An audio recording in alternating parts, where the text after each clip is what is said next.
diving into a fascinating figure today. We got a ton of stuff about Felix Mitchell, and honestly, it's more than just your average gangster story. Thousands at his funeral, horse-drawn carriage, 14 Rolls Royces. It's wild. It's definitely not your typical send-off, that's for sure. It makes you wonder, what's the real story here? Was he some kind of community hero, or was it just a glamorized, glorification of crime?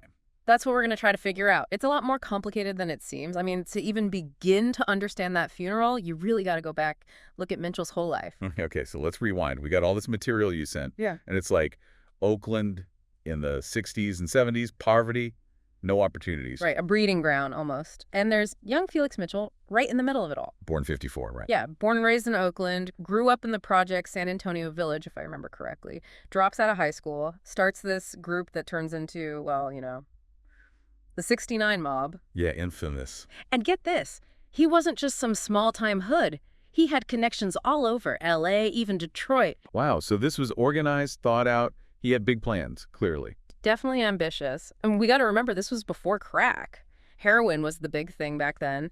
Mitchell, he saw an opening, a way to make a name for himself. So how did he get so powerful so fast?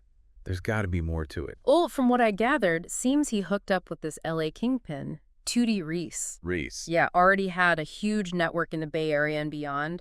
So kind of like a mentor, I guess you could say, in the drug world. Ah, that explains it. Mitchell, he was in the thick of it. Turf wars all the time, rival gangs, Mickey Moore's crew, Funktown, USA. Super violent stuff. So we've got Felix the Cat.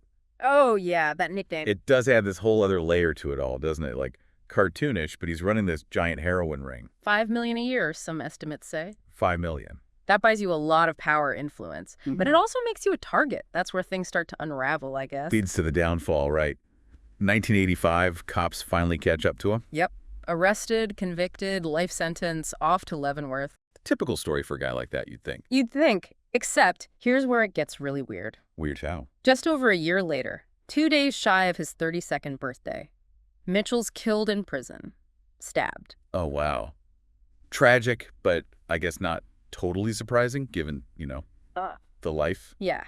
But then you get to the funeral, and that's when things get really interesting. Thousands of people, horse-drawn carriage, all those Rolls Royces. You said it before, not your typical send-off. Almost felt more like a celebration. It did, didn't it? And then you add Huey P. Newton into the mix. Black Panther Party co-founder. What was he doing at a drug lord's funeral? Right.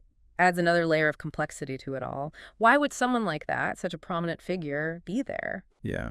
I mean, on the one hand, you have this huge outpouring of respect, almost worship. But on the other, wasn't it, I don't know, kind of dangerous? Yeah. Sending a mixed message, especially to young people who maybe saw him as a role model. How do you even start to make sense of that? It's almost like a legend, His death, the funeral, the whole thing. But hold on, we got to talk about this other crazy twist. His conviction, it gets overturned, right? A year after his death, yeah. He died before they could hear his appeal. So, legally speaking, he wasn't a criminal anymore. So officially, he died an innocent man. Talk about a bizarre turn of events.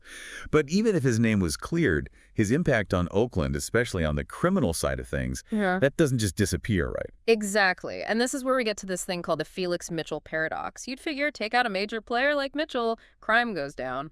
But that's not what happened at all. Wait, hold up. It actually increased after he was gone. I don't get it. How does that even work? Imagine it like, a dam holding back a flood. Mitchell, his control, his grip on everything, it kept a weird sort of balance, a monopoly on violence almost. Brutal, but it kind of worked. Take him out of the picture, the dam breaks. Chaos everywhere, all these smaller gangs fighting for scraps. So his power, it actually stabilized things. Yeah. That's kind of mind-blowing. It really goes against everything we think we know about crime. You'd think just locking up the big guy solves everything.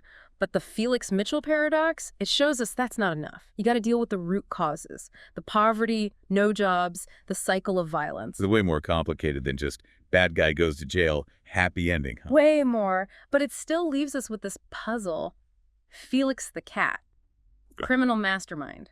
just a product of his environment? Was he both? I mean, he did have that Robin Hood image, giving back to the community, those huge parties he'd throw for the kids, even paying people's rent sometimes, buying Right? groceries. Those parties were legendary, weren't they? Like, he was flaunting his success, but also sharing it, Yeah. even if the money came from, well, Yeah. Exactly. Fueled that Robin Hood image. yeah. But we can't forget the damage.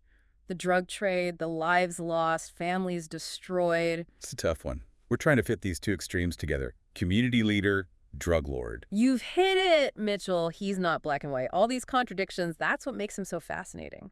So what does it all mean for us now? His story's a mess of contradictions. What are we supposed to learn from it? I think it shows us that things are rarely simple. It's a reminder, you know? Look for the nuances, people, situations. They're rarely just good or bad. And the solutions. Those aren't always clear-cut either. Getting rid of a kingpin, that's a headline. But it doesn't magically fix a broken system. We got to tackle the big stuff. Poverty, inequality, the lack of opportunity. That's where guys like Mitchell come from. You got it. And maybe his story can make us think differently about the stories we tell about crime, about poverty. It's easy to judge, slap a label on someone, hero or villain. But Mitchell, he shows us those labels don't tell the whole story. So we've gone deep on Felix Mitchell, and we're left with a lot to think about. This paradox, that funeral, a snapshot of a man, a community, fighting forces bigger than them. And for you listening, here's a final thought. If Mitchell's conviction was overturned, does that change how you see him? Was he just a victim of his circumstances who found power in a bad way? Or did he take advantage of those circumstances? Yeah, it's heavy stuff. Makes you think about what making it really means, especially when the system is, stacked against you. For sure. And that's where I think Mitchell's story gets really interesting. It ties into all these bigger issues.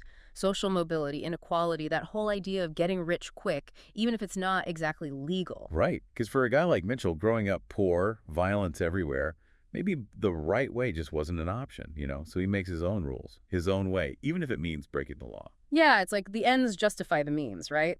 But Mitchell's story, it shows what happens. Those means, they come back to haunt you. Violence, chaos, it affects everyone for years. Which brings us back to that funeral. The spectacle. The message it sent. What do you think it says about Mitchell's place in Oakland? Honestly, I think it shows just how much confusion, how much uncertainty there was, even within his own community. Some people, they genuinely mourned him. They saw him as a leader, someone who took care of them. But for others, there had to be this unease. Like, yeah, he did some good, but look at the cost. Almost like the community itself was torn. They lost someone who, in his own twisted way, brought some order. But they knew he was also responsible for so much darkness. Exactly. And that's what makes this whole thing so captivating. There are no easy answers. It forces you to confront the hard truths about ourselves, about society. So, as we wrap up this deep dive, we're left with this question. How do we remember Felix Mitchell? Criminal mastermind, folk hero, something else entirely? That's up to each of us to figure out. But I hope, that this has made you curious. To dig deeper, look past the simple explanations. It's a fascinating chapter in Oakland's history, even if it's a tragic one. And to everyone listening, keep digging, read those sources, find different viewpoints, and come to your own conclusions about the Felix Mitchell paradox. What does it tell us about crime, poverty, about what it means to be human? Until next time, happy diving.